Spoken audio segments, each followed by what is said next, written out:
Become a sustaining member of the Commonwealth Club for just $10 a month.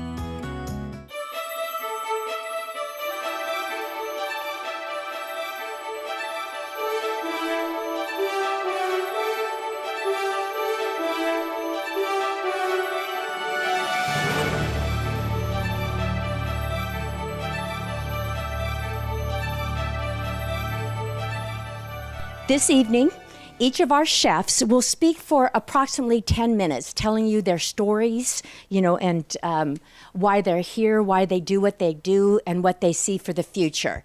So I'm really looking forward to hearing their stories. And then after that, it's up to you to ask questions. Bill Grant and I will both have microphones, and you can ask your questions, and I'll have some questions as well. So with that, let me get rid of this paper and start with our introductions. We'll start with Jeff. You'll have to excuse me. There's no anything to put it on. What can I say? I'm just going to be throwing things around from now on. So Jeffrey Davis is a chef based in Oakland, California, who is opening Burdell, a buzzy pop-up series. Well, now you have a restaurant opening late April, is gearing up to open in Oakland. Named after his grandmother, Burdell is a soul food restaurant where Chef Davis highlights seasonal produce on a nostalgic and ever-changing prefix menu. His passion for food began as a child at his grandparents' and parents' table, where he inherited their love for cooking and produce. He later attended the Culinary Institute of America in Hyde Park, New York, and after graduating worked in Michelin star restaurants such as Aqua, The Fifth Floor, and Cyrus. Jeff then served as chef de cuisine at The Dock in West Oakland. Soon afterwards, he spent 6 months traveling in Europe, dining and exploring the wine regions of France and Italy before coming back to the Bay Area. Notably, he was executive chef at True Laurel in San Francisco, a cocktail-focused spin-off of the two-star Michelin restaurant Lazy Bear, and part of the team that opened the restaurant. His forward-looking approach to bar food, along with unique cocktails, received accolades, including 3 stars and top 300 designations from the San Francisco Chronicle. A Michelin plate each year, the restaurant was eligible, and Eater and Esquire honored it on their list of best new restaurants in America. Yeah, I know, right? Yes. From Cocina del Corazon, we welcome Jasmine and Enrique Soriano. Okay, well, there you go. They state that, and this is a quote, as first-generation Chicanos, our family's traditional Mexican restaurants are held close to our hearts and our kitchen. We use these recipes to craft each of our authentic menus. Classically trained, Chef Enrique comes from a family of long-standing cooks and has learned the regional cuisine of Michoacan. Almost. From the many summers spent with his grandmother and uncles at their finca, their estate. They say, we're proud to be first-generation Oaklanders and to operate our small business in our beloved Fruitvale. We support local businesses and strongly believe that it's our duty to give back to our community. By working with local nonprofits, grassroots organizations, and schools, our hearts are fulfilled. Lovely. Next, we have Vincent Medina and Luis Trevino from Cafe Olone, Macamam. Oh, Macamam, which means our food. I like that. In Vincent Medina is East Bay Olone and is the captain of Eat My Cultural Association, an association of Verona band culture bearers. Vincent was born and lives in his family's indigenous tribal area of Halkin, southern Oakland, San Leandro, San Lorenzo, and Hayward. Vincent and Luis Trevino from the Rumson Olone co-founded Macamam. Oh, Vincent. Macamam. It's not that tough, right? And organization and restaurant focused on reviving and strengthening traditional Ohlone foods and sharing them back with their communities.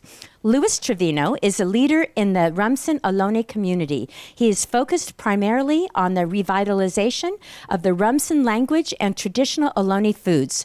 He longs for a full and holistic renaissance of the lifeways of his ancestors, including language, story, song, art, food, and every other aspect of traditional Rumsen Ohlone culture, and is grateful to contribute to the effort.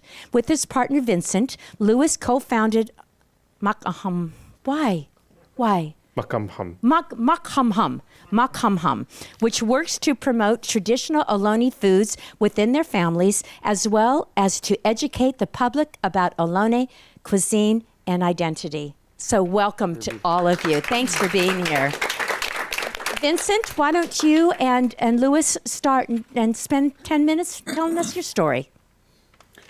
Orshetuhi hemmenya.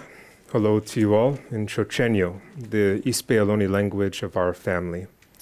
Ka nakrakat Vincent Medina, at kanamu hoshek maknanerakat Louis Trevino. My name is Vincent Medina, here with my partner Louis Trevino. Makin Ohlone Taraima. We are both Ohlone people. We celebrate our beautiful Ohlone culture, and we want to acknowledge our elders who make these conditions possible for us to see such continuity, be able to see the culture be able to be continued on every day, see the culture grow because of their leadership, their love, as well as all that love of our ancestors, all those before us. We want to acknowledge where we come from. Makinhini Horshe Halkin Warep. We come from beautiful Halkin, which is just east of here, the eastern shores of San Francisco Bay.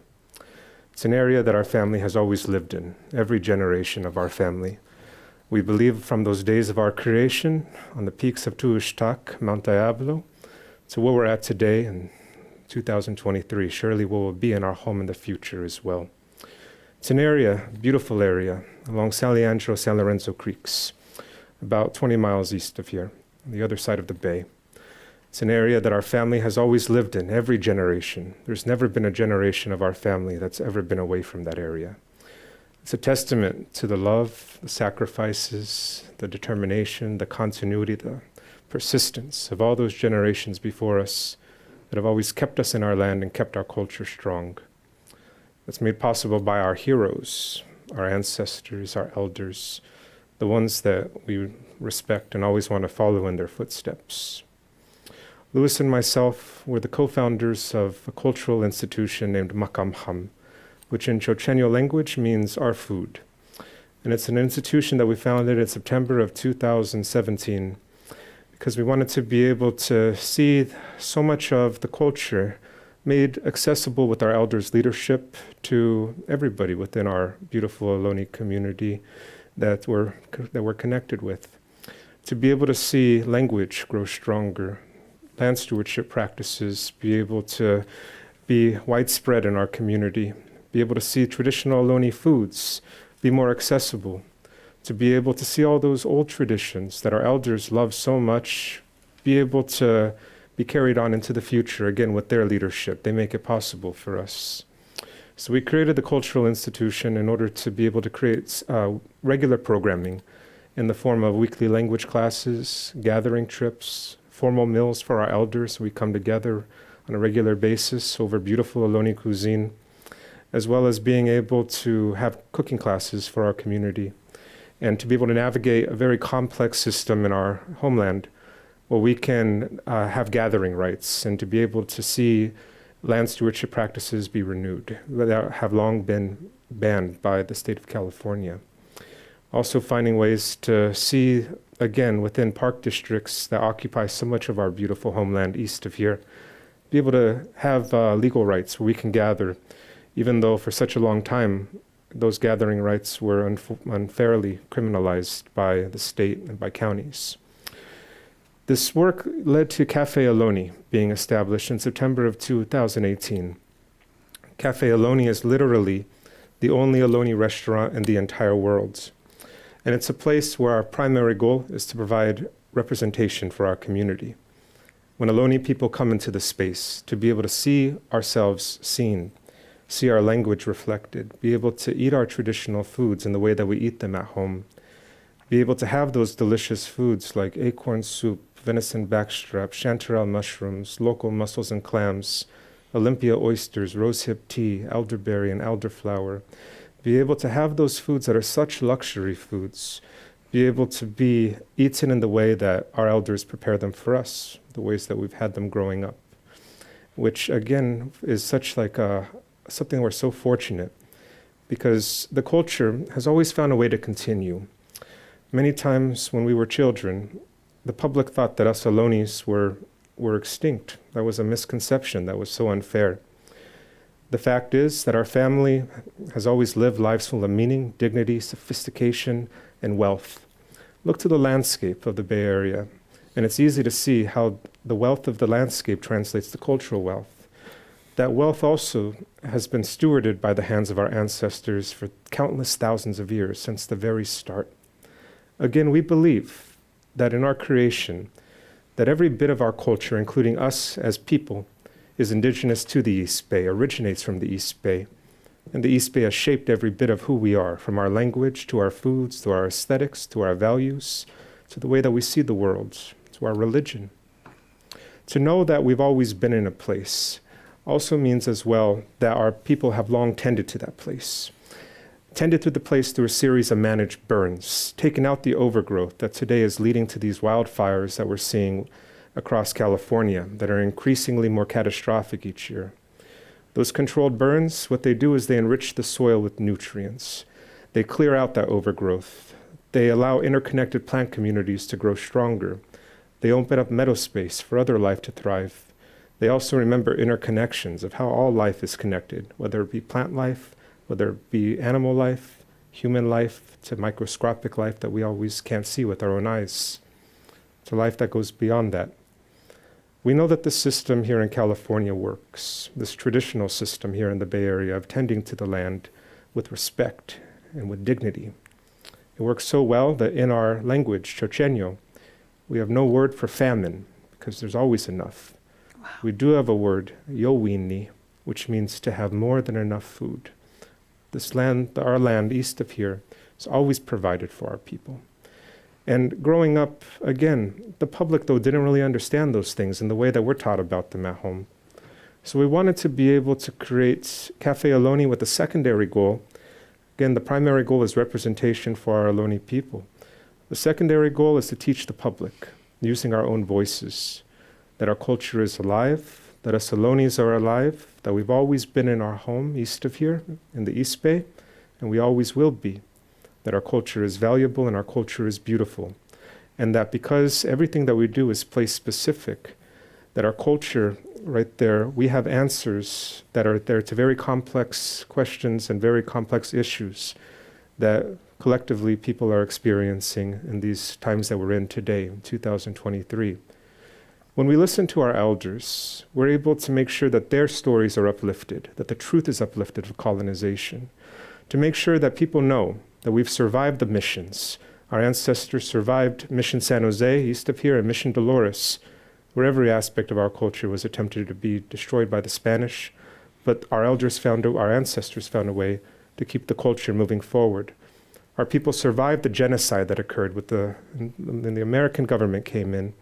The very first American governor of California saying that it's inevitable, but there has to be a war of extinction against the Indian race until the race becomes extinct. When bounties were literally placed on the heads of our ancestors. Our family, though, found ways to transcend those hardships. But we have to admit that those things happened and that those hardships happened as well. That makes as well our survival and continuity. What that does is it makes us think about that strength that comes from our people, about the love for the culture that allows us to be in our home east of here, the love for the old ways that we want to make sure we're following in the footsteps of those generations before us, to make sure that their sacrifices, the things that they fought for, the things that they kept going successfully, that those things always live forever, that those things will live and continue to be passed down to the next generation in our community. This work is centered on justice for our community, centered on continuity, centered on making sure that our elders are being respected and that their work is being respected, so that we can be able to see, again, continuity happen all around us. Before I wrap up with this, I want to say that when I was a child, I remember looking to my great-grandma's generation. She was born in 1910 over on the old Sonoran Sharia. She was a speaker of our language. She gathered our foods. She loved our culture so much. Mary Archuleta, that's her name. And I think about how much love that she had. And I think about that generation when I was a kid that went through a lot of hardships, loss of federal recognition, when UC Berkeley declared us extinct, about how our family back then survived things that were just so unfair, like of people trying to take like what belongs to us from outside of our community, taking those things, and at the same time trying to actively, the public trying to actively suppress the culture during that time. But I think about how my great-grandma and that generation, when I was young, how I learned from them. And as a child, I used to just like kind of sit back and like look at them. They always kept their heads up real high. They never said too much, but whenever they said something, everybody listened. They were always so proud, and like they had so much dignity. Like they were just so cool. Everything about them, the way that they dressed, the way that they carried themselves, the love that they have for the culture. I remember thinking when I was a young person that those are the kinds of people, that I want to be like. And when I was a child, I always associated those people with things like strength and triumphs and victories. And that's how our culture ought to be represented and how it ought to be seen by everybody, not from a place of loss and defeat, but a place of strength, triumphs, and victories. Because the culture is alive. We've never left our home. The old ways are alive as ever. They're only growing. Chochenyo language grows every single year in numbers, not declining. The traditional foods are still eaten. The old-time religion is still practiced. In spite of all those things that our family went through, with the missions, with the genocide, with the loss of federal recognition, even though we don't have a land base together collectively, we still are able to be in our home, keeping those old ways alive. That's not loss at all, and that's not defeat. But those are triumphs and victories made possible by our heroes, our elders, our ancestors, all those that come before us. We want people to know Hoshe Maknunu. Our culture is beautiful. Tuye Makmu Ekma. Our people are strong. Makinrote Yakmoita Nomo Hementuhi Hoshe Makwarep. We've been east of here, the East Bay, all along.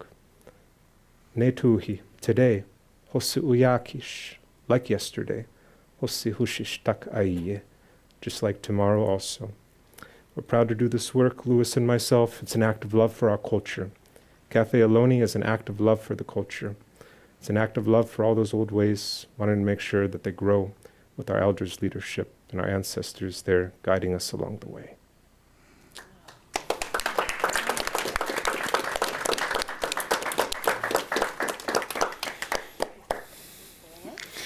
Yes. Wow, how do we top that? Right. That was amazing.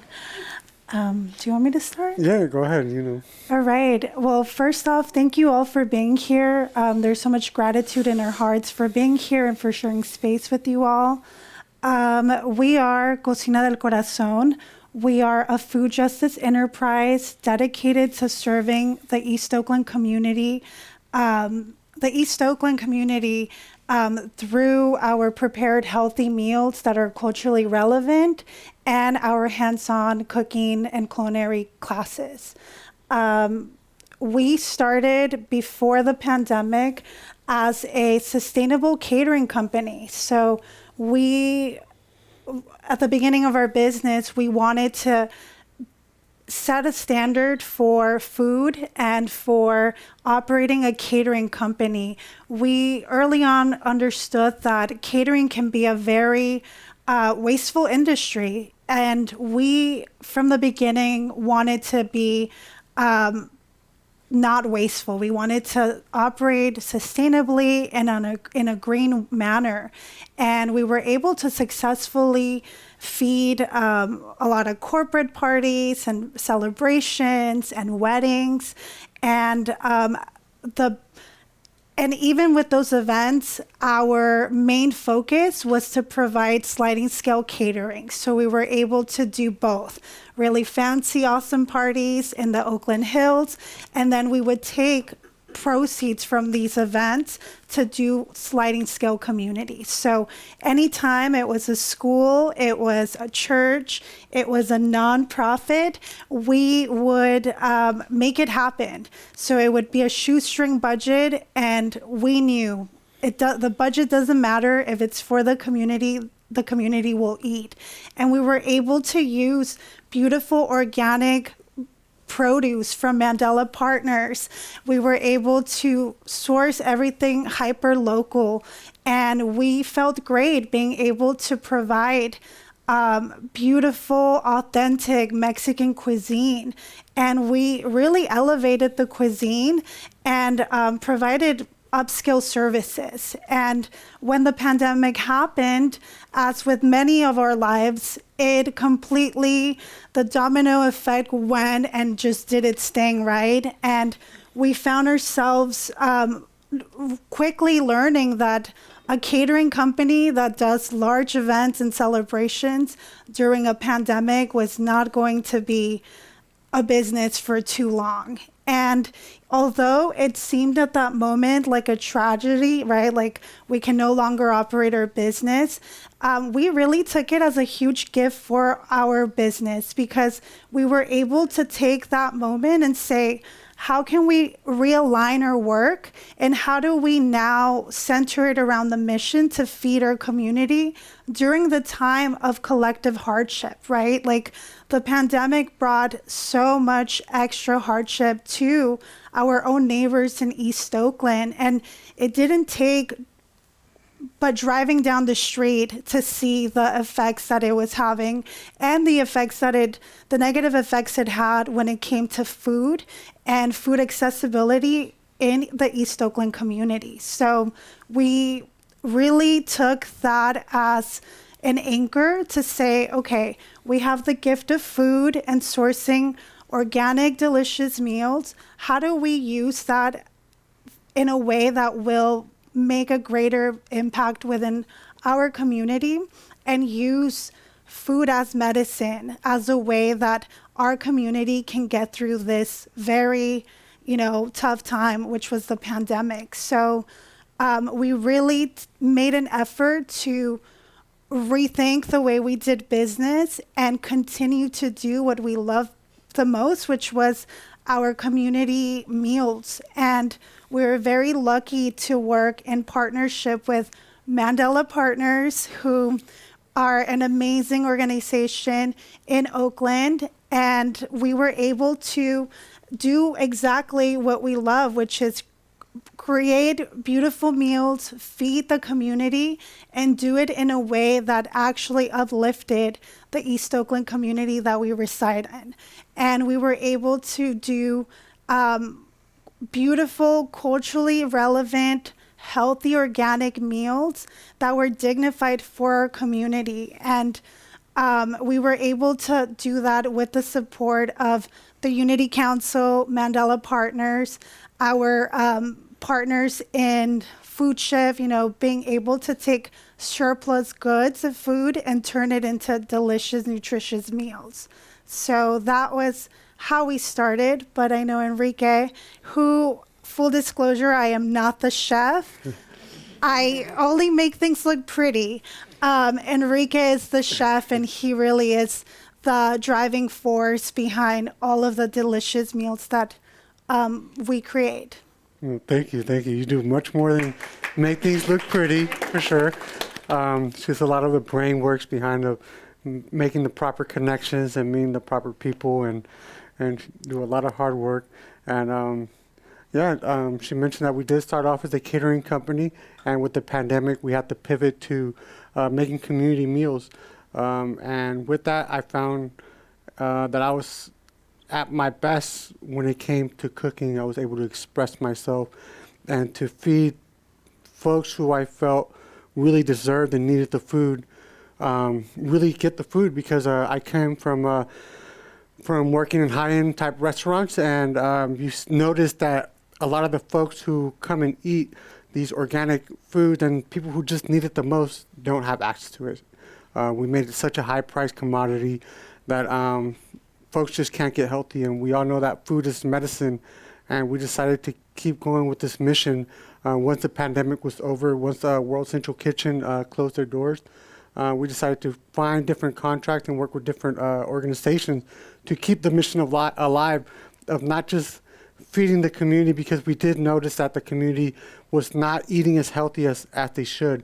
And we noticed that it's just more than just presenting healthy food. It's also educating folks as well, that the food that we eat is very important, not because it heals us, it's medicine for us, but in conjunction with healthy habits and sleeping well and maintaining activity, food is a powerful medicine. And our food that we are culturally used to, no matter what culture you are, that food, your body and you grew up accustomed eating through that through ages. Like he was mentioning, his family and his generations were accustomed to surviving, eating, and thriving in the East Bay based on what's there. And your body learns that. And once we learn to decolonize our diets, and what I mean by that is to, yes, in the course of progress, we learn to manipulate our foods and to the detriment of our bodies. And if we learn to kind of step back and try to eat how we would normally eat prior to, the progressive age of, canning food and all the preservatives and highly processed foods and fructose corn syrups and using different types of oils that used to be used to lubricate machines. And so we kind of notice that there's a space that we need to not just feed our community, we need to educate them. So we do classes, and we also help young students who want to join into the force and the workforce. We give them an opportunity to come and learn with us, to learn not just how to eat, but how to work and how to make a living. Because a lot of folks in East Oakland, we tend to feel like we're left behind, like we are forgotten.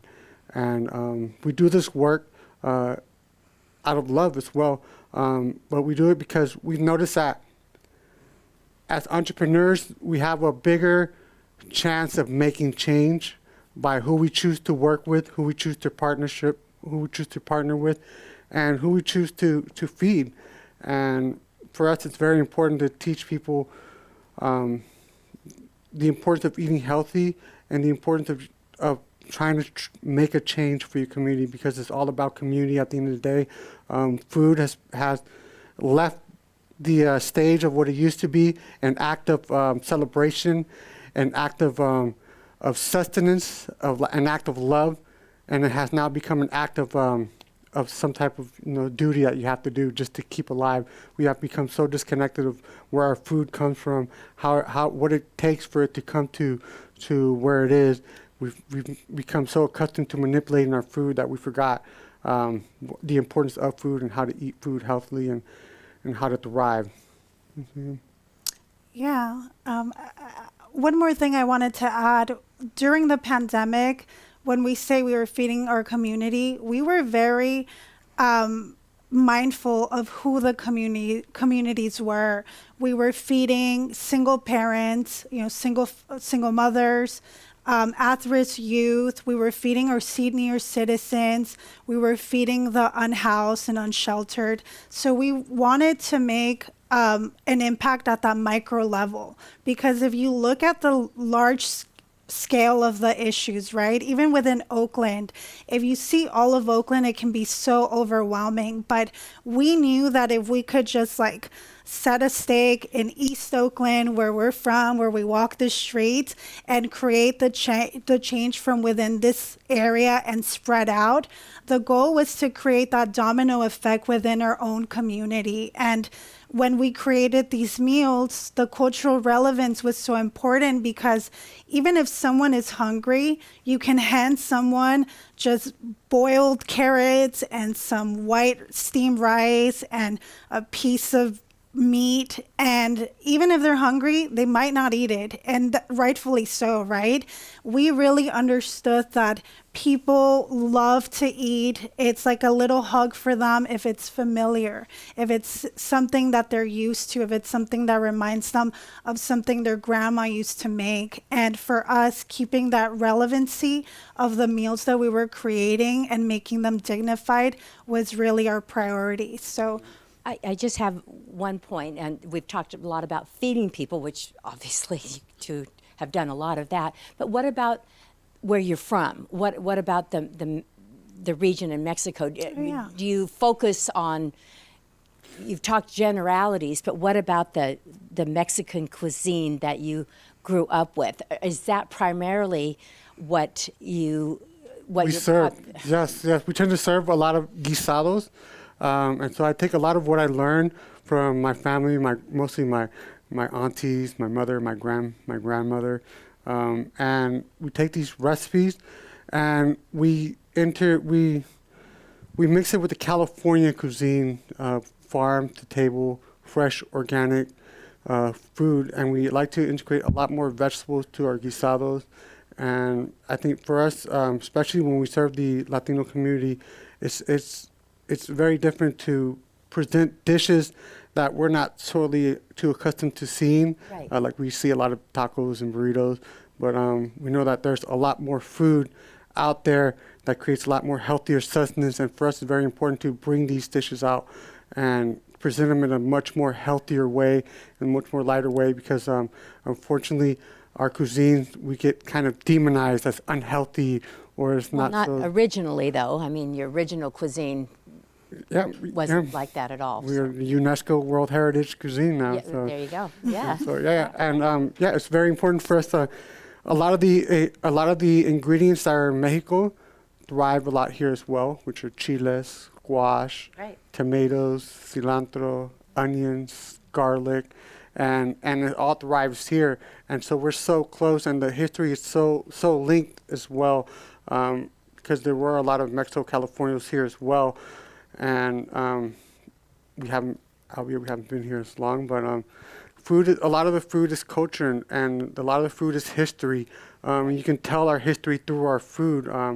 The Mexican cuisine, especially from Michoacan, has a lot of influence from Spain and from Arabic countries as well, and heavily influenced because obviously we were colonized by the Spanish, and when the Spanish came and colonized Mexico, they had just gotten off a 700-year rule from the Moors. And so you can see there's a lot of heavy Arab influence, especially amongst the soldiers who were here. Okay. Jeff. Hi. I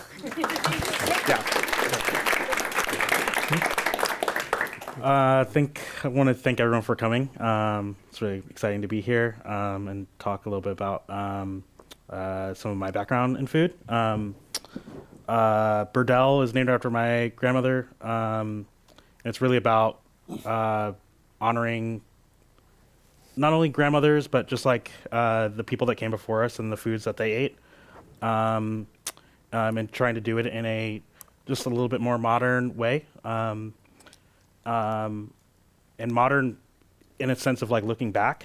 I think black food is kind of like stigmatized and put into a box these days. Like, if you ask people like what are the foods that you associate with soul food, it's like fried and buttered and overly sweet, and those were celebratory foods and celebratory foods in my family as well. But you go to a Tuesday night dinner at my grandmother's house, like it's 80% vegetables and very healthy, and her friend grew the yams, and they were just cooked simply. So just kind of want to give a little bit of highlight to that like the food is really at its core about farming, about vegetables, about taking care of yourself, and just having a connection to our past. Along with like getting put in the box as like the food as being largely unhealthy, I think people only associate black food with like Southern food, and what I'm doing is not a Southern restaurant. Obviously, most Black people have some sort of connection to the South, but for generations, my family was in the Philadelphia or New Jersey region. I was born in Philadelphia. And there's all these cities during the Great Migration that Black people moved to from the South when it was no longer safe. So just really want to tell that story. And now that I call Oakland home, it's a great place to tell that story as well. So, just really want to focus on, the adaptation that you make when you move to a major metro area. And a lot of things are lost along the way. When you're, generationally put into like housing projects, being removed from healthy foods, being removed from the idea that your food has like immense history and value and health to it. For generations, it's really hard to reconnect to that. So that's one of the huge, just kind of points for the restaurant as well. But also just bringing it into a sense of elegance and dignity as well, and having the kind of approach and professionalism of the restaurants that I came up working in. My background's in fine dining, and I really see like a big gap in California cuisine of they're all kind of funnel into this European model. It's the vaguely Italian with produce, or vaguely French, and I worked in a lot of those restaurants. Obviously the food has its own importance, but I think that soul food has its roots in like the original American food.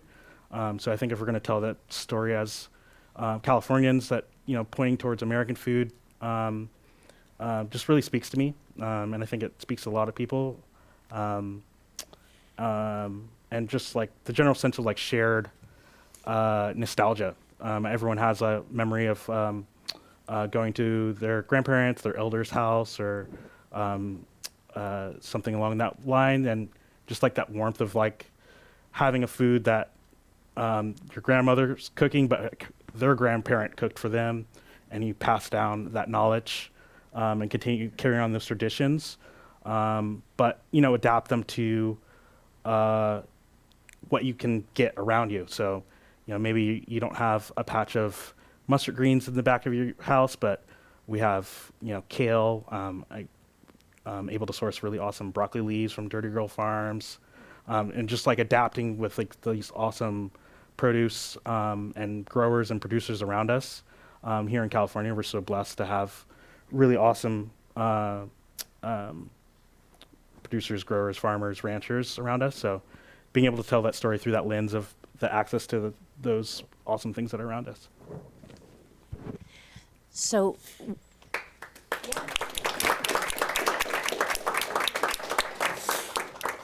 I have some questions that I had asked each of our presenters to what questions do you want to be asked?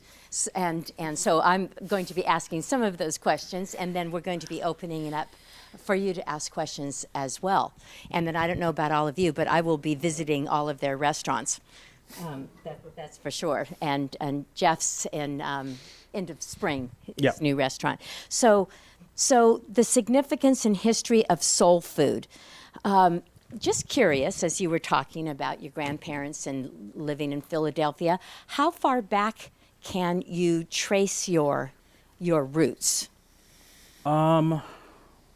About 3 generations. My grandmother Burdell's mother walked from South Carolina to New Jersey with a newborn child that died along the way. And so, but a lot of that history before that was lost, just due to the nature of like having to walk over 1,000 miles, as a 19-year-old. So, and then on the other side, it's in some ways kind of the same as well. So it doesn't go that far back directly, but the way that we can really trace back is through the food, you know. And How have you done the research on tracing way back to the times that we all don't really want to think about, and that is slave time, and what any food I mean, that's that just 4 generations ago, not even 4 generations ago. Wow. So, and you know, my grandparents on the other side, my grandfather was a sharecropper, which is an extension of that tradition. So, it's definitely not that long ago. Yeah. So, yeah. Yeah. Yeah. I was curious about Vincent and Louis about Cafe Alone. It's located on the Berkeley campus, and you had talked about the Berkeley trying to say that your people were extinct. So a little cognitive dissonance going on in my head with that one. So can you speak a little about that? So in our community, we have our elders have a very strong memory about the Hearst family, and also Alfred Kroeber, who was the anthropologist in 1925 who visited our family over on the old Sonol Rancheria. And he was the one who wrote that the Alonis, for all practical purposes, are extinct, even though he visited our people and he knew that that wasn't the case. They did that as an act of trying to seize land from our people and to lead to the loss of the federal recognition of the Verona Band of Alameda County. At that same time, the university went through and literally removed thousands of our ancestors from their cemeteries, and they still haven't been returned back. And so when we talk to our elders, nobody has a deeper relationship with the university than our community. That's just the truth. I mean, the university sits on our land, and also there's a very living memory of what's happened in the history. There's memories that our family has of Alfred Kroeber coming around, as well as memories of Phoebe Hearst, who the museum, that's the anthropology museum, we are in the courtyard right in front of that museum. Our elders, though, they remember Phoebe Hearst. They call her Auntie Phoebe.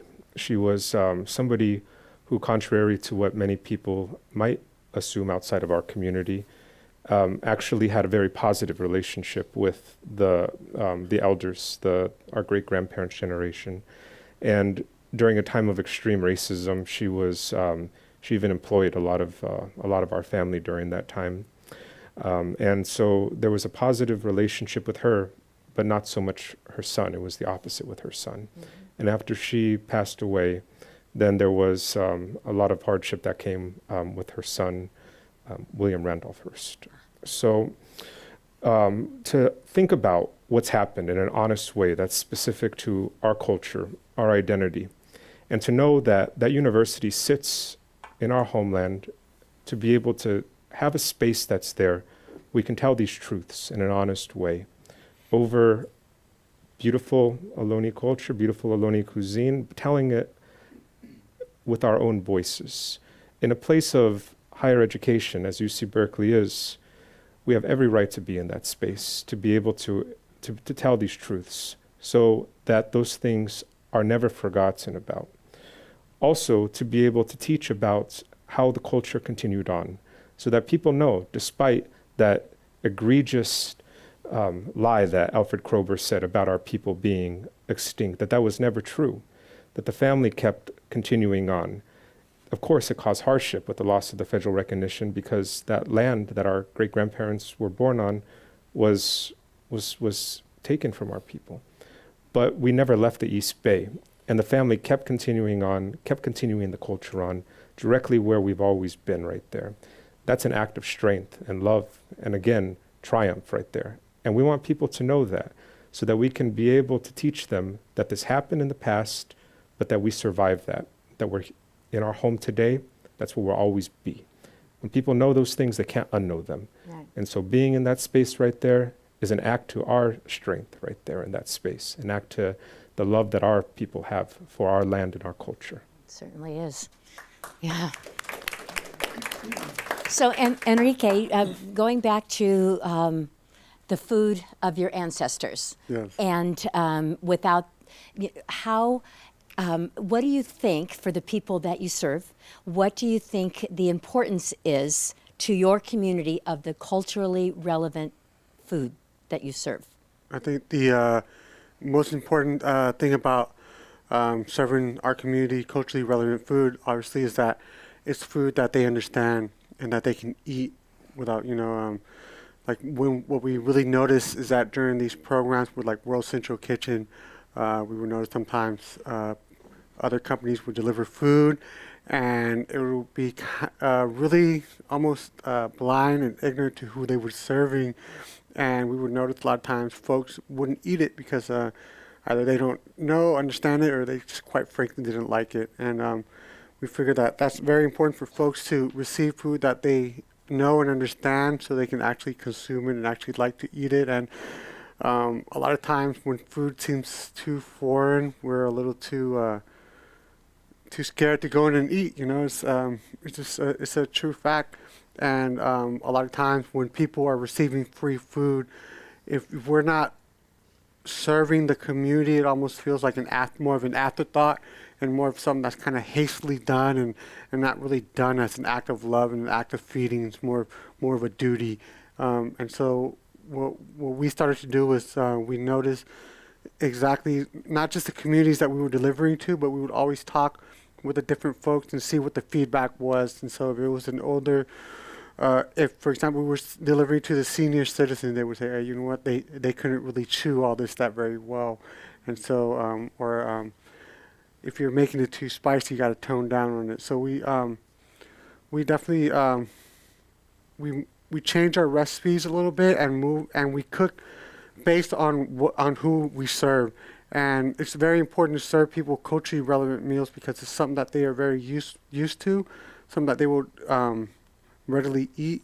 And not only that, it's almost a sign of appreciation. And when somebody when you're having a really bad time or you're down and out on your luck, and you eat something that you're comfortable knowing and that you've eaten your whole life, or something that just takes you back to whatever times, you just break onto a little happy dance, and you kind of forget the moment that you're in. And so you just get filled with like love and sustenance, and it just kind of makes you forget your hardships for a moment. And I feel like that's one of the biggest important things for us. That's wonderful. So Jeff, these Tuesday night dinners with your grandma, what was one of your favorite dishes, and will you be serving it at your restaurant at Verdell's when you open? I mean, there's just so many. I think the thing that's really not known about soul food is that there's so many dishes and there's so many recipes. So there wasn't like one thing in particular. There was just so many things depending on what was in season that time of year, and just so many things. Like smothered cabbage, like cabbage cooked with ham hock, but it's just like seasoned a little bit with the ham hock, but it's just really about really awesome in season cabbage, a little bit of garlic and ginger and onion, just like cooked for hours, and you just get all the nutrition of the cabbage because it's all cooked in one pot, and there's just like one little bit of smoky element in there, but it's just like it's just in there to season it. Just stuff like that. It's just like very simple in a way, but it has so many different layers of sweetness from the cabbage, that little bit of ginger, just kind of ties back to Africa a bit. Yeah. And then, the smoked pork product, just like seasoning, but it's still just like a largely vegetable dish. So that's an example of something, and we'd have like that with rice. So like really, really simple, really comforting, and really centered around vegetables, and good for you. So yeah. I like the fact that, you were talking about cultural relevance. That's the whole point of this program.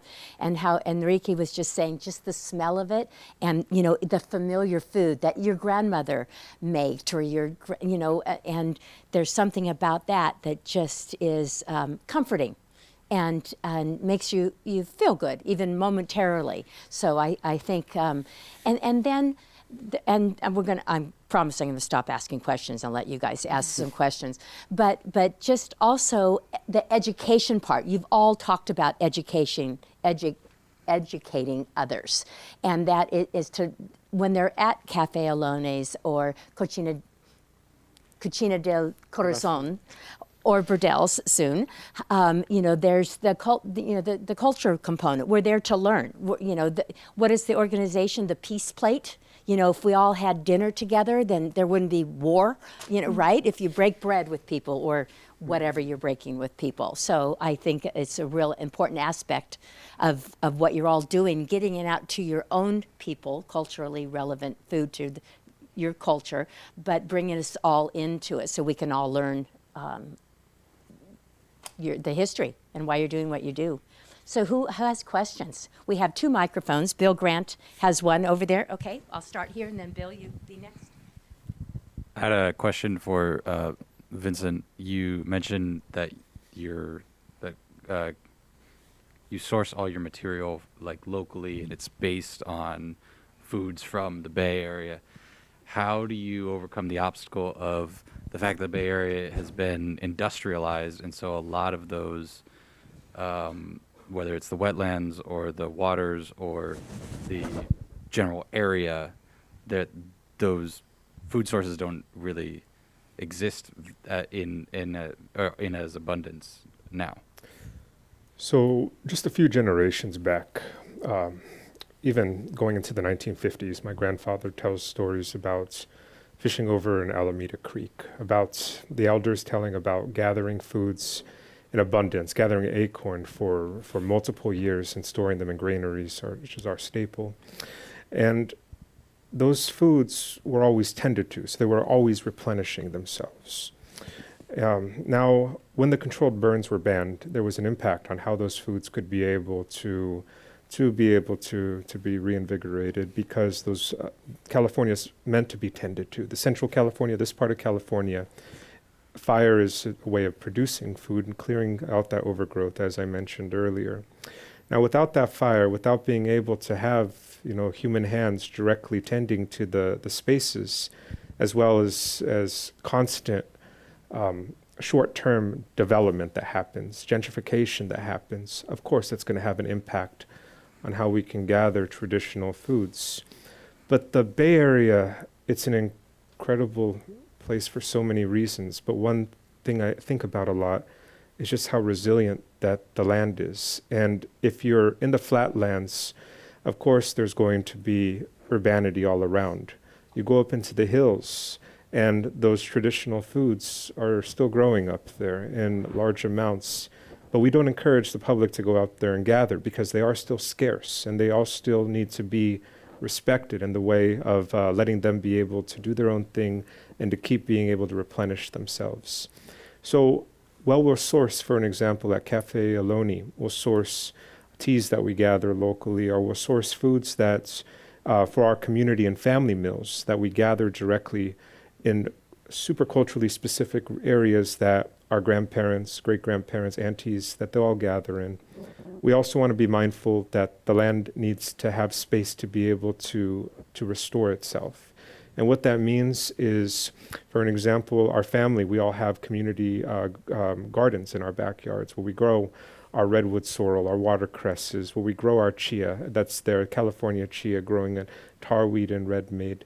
We work with people that are just further east in the Sierra foothills, who are able to gather enough acorn where we can source it to be able to have acorn for larger meals that we might not be able to source directly for larger meals that are that because the acorn isn't some years coming in the amounts that it did just a short time ago. Being able to work with upland Hog Island over on Tamales Bay to source our Olympia oysters, for an example, or making sure that our chanterelles are coming from just a little bit north in areas where there's more abundance, where they can be sourced in a responsible way, where those mushrooms are able to keep regenerating themselves in our homeland. Making sure that this food, it's paired with stewardship and conservation in mind, never taking from an area where there's scarcity that's there, making sure that eventually that it will be able to be as full as it was a short time ago. And it's possible. And I'd like to share just something that I think a lot about, which is when I was a child, along the Bay Shore, along Hayward, San Lorenzo, San Leandro Bay Shore, where my family has always lived, like literally where we've always been. When I was a child, there was a lot of industrial contamination that's right there from a lot of the factories. And there were parts that my mom and my dad, they couldn't take me to because it was physically unsafe because of the contamination that was there from the runoff that was there. When I was a teenager in the early 2000s, there started to become a restoration that took hold of the pickleweed marshes, where the pickleweed marshes, they began to be respected by the public in the way that they ought to be respected. And within a short time, like I'm talking like within my lifetime, I've seen this happen. The rivulets of the pickleweed marshes came back. The water became cleaner. Herons and egrets and pelicans came back to the area. You start to see like I saw a stingray the other day out there when I was going out there on the shoreline. You see all of this life that gets restored, and to see that happen, and I'm not that old. I mean, I'm 36, but to see that happen in my lifetime is something that gives me a lot of hope for what's possible.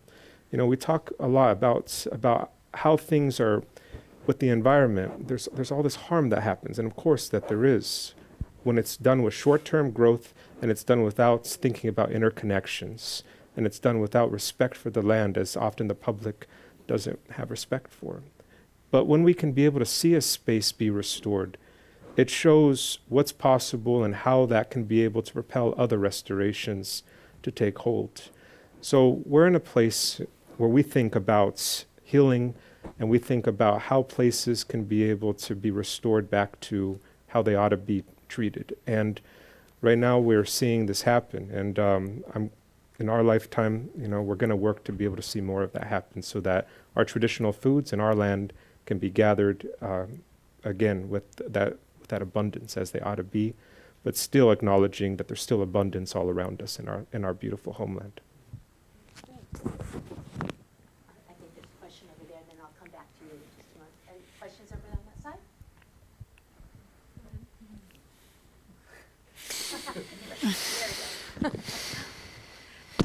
I had a question for Jeff. Jeff, as you're putting together your menu and thinking about how to educate people of what soul food really is and the diversity of soul food, do you feel pressure from people to kind of answer, to put like the kind of the tropes of the fried chicken and the cornbread? And I mean, have you experienced that, and how are you moving forward with it in your menu development?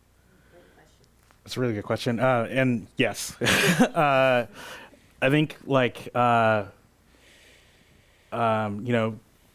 to the farmer's market for everything that's like featured on the menu, and end up having conversations with people, and people, like, two things happen. Either they ask, what kind of food Burdell is, and two things happen. Either they start rattling off every Southern dish that they've heard of, or their eyes kind of glaze over and they lose interest. So there's rarely any like openness to like understanding what the story is that's being told, which can be either discouraging or like just lets me know that like the story really needs to be told, and be told in a way that's that I feel really comfortable telling it.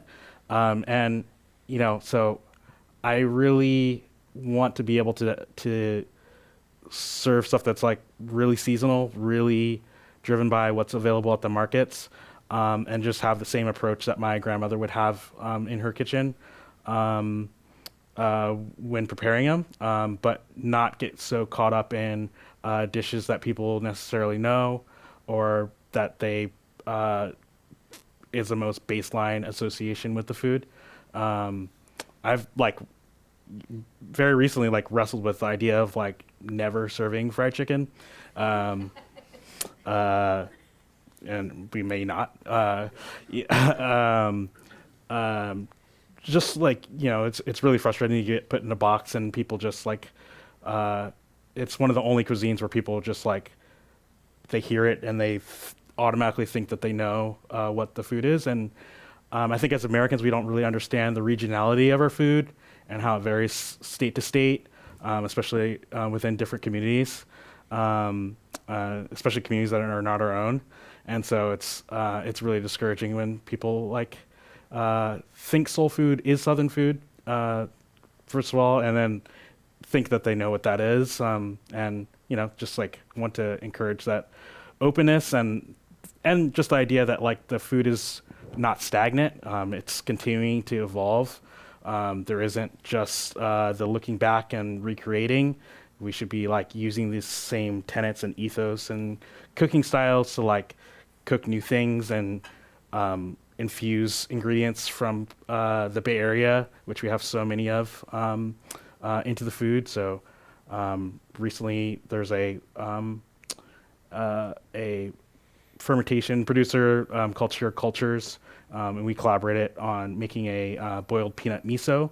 So it's just like boiled peanuts that I grew up eating, and then fusing with miso, which is like such an ingredient that I've used throughout my career, like just working in more California food. It's just like, it just makes so much sense to me. So just being able to not have a box or borders on like what soul food means and what Black foodways means, especially as a Californian, especially as someone in the Bay Area that is just like open-minded about cooking techniques and how they can impact the food. So. Well, I'm pretty sure we all want to have some of this boiled peanut miso. Did you have a question? Yes. I did. So I wanted to thank all of the panelists. I have a disclosure, a noticing, and then a question. The disclosure is that I am a lapsed member of the Commonwealth Club. I became a member because I saw that this panel was happening. Wow. And so I'm so grateful that I'm seeing all of you. The noticing that I have is that, I'm looking forward to one day when I see Black, Indigenous people of color tell their stories without having to justify through all the trials and travails why they want to do the work, why they want to actually feed people. I'm looking forward to that day. But the question I have for you is actually related to Oakland, which is I'm a product of that town. I've seen so many fantastic restaurants go through Oakland and then also leave Oakland. And so I'm actually wondering, for those who are viewing and those who are here, what do you need to sustain your businesses so that we can continue to see more businesses open in Oakland like yours? Yeah, I'm happy to answer that. I am the biggest advocate of small business, especially in Oakland. I really truly believe that if people want to support the city that they inhabit, you just start where you're at. Like, don't drive 15 minutes to a place. Like, if you can walk down to the closest restaurant, if you can shop at the closest store to you, and going at that hyper level, as a consumer, spending your money where you live and within your own community, that is the biggest gift you can give small business owners and small food business owners as well. And for us, that's really what we believe in. It's like hyper local, keep the money within your own economy, and almost thinking back of the old days, right? There was like a community store, a grocery place, this one place, a pillar of the community that people would support.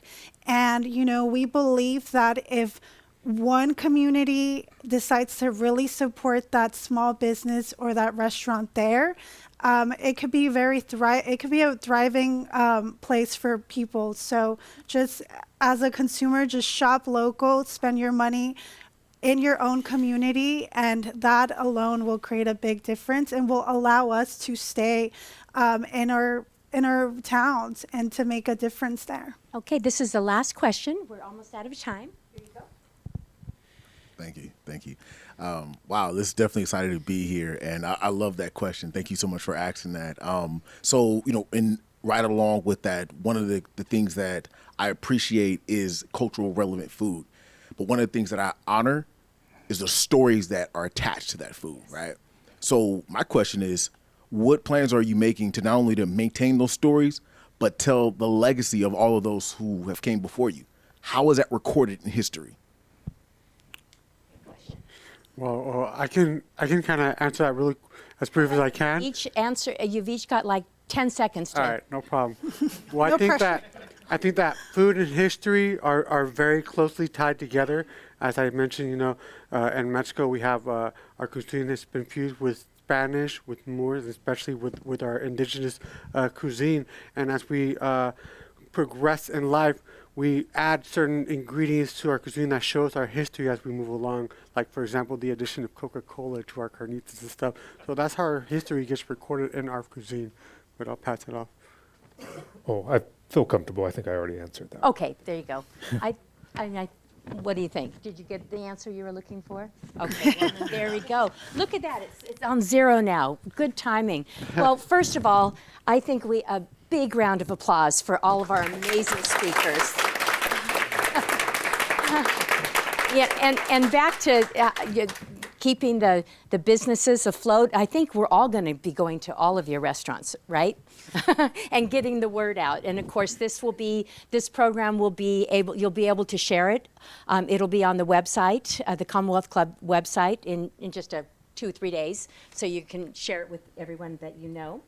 So anyway, so you joined me in thanking our speakers, and we look forward to seeing you all in our next event. And again, the next one is Dr. Linda Shu, and talking about the culinary properties of herbs and how we can bring those into our lives. So this concludes tonight's program and the Commonwealth Club's 120th year of enlightened discussion. Thank you for being here.